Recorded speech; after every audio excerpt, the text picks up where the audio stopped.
University of California, Berkeley. In 1964, that campus was the birthplace of the free speech movement. Those days are gone. On the 1st of February, the students of Berkeley broke out into a full-fledged riot to stop the speech of Milo Yiannopoulos, who was an invited guest to the campus. These delinquents broke windows, set fires, physically assaulted other students who were in line waiting to hear the speech of Milo, a 33-year-old openly gay Jewish journalist, an immigrant. A couple of days later, the same thing happened at NYU to comedian Gavin McInnes, also an immigrant. Gavin was pepper sprayed.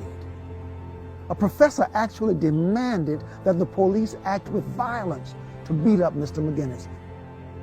These protesters have convinced themselves that they are anti-fascist. In fact, the word fascism is being thrown around quite a bit these days. But who is really acting like fascists?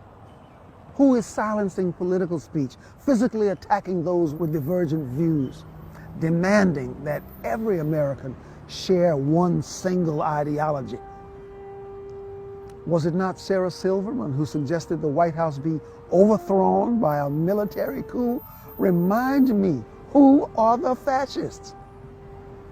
But sadly, the real truth is that these violent agitators have little idea about why they march.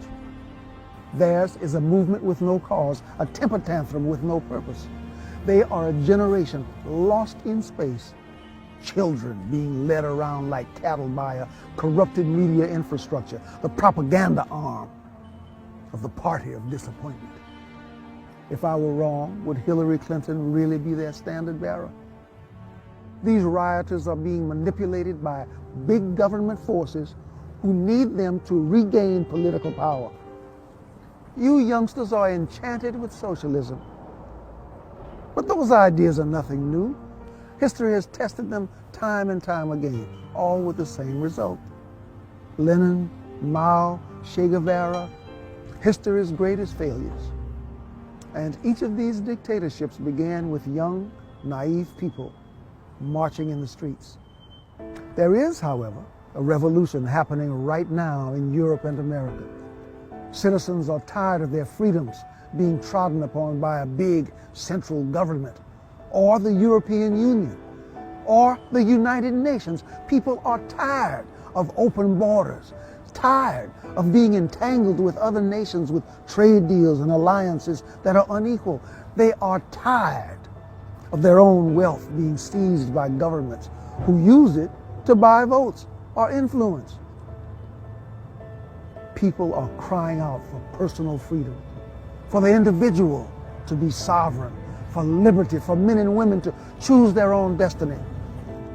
And if you had stayed to listen to Milo or Gavin, you may have heard this powerful message. You may even have agreed with some of it, but you were too busy acting like fascists.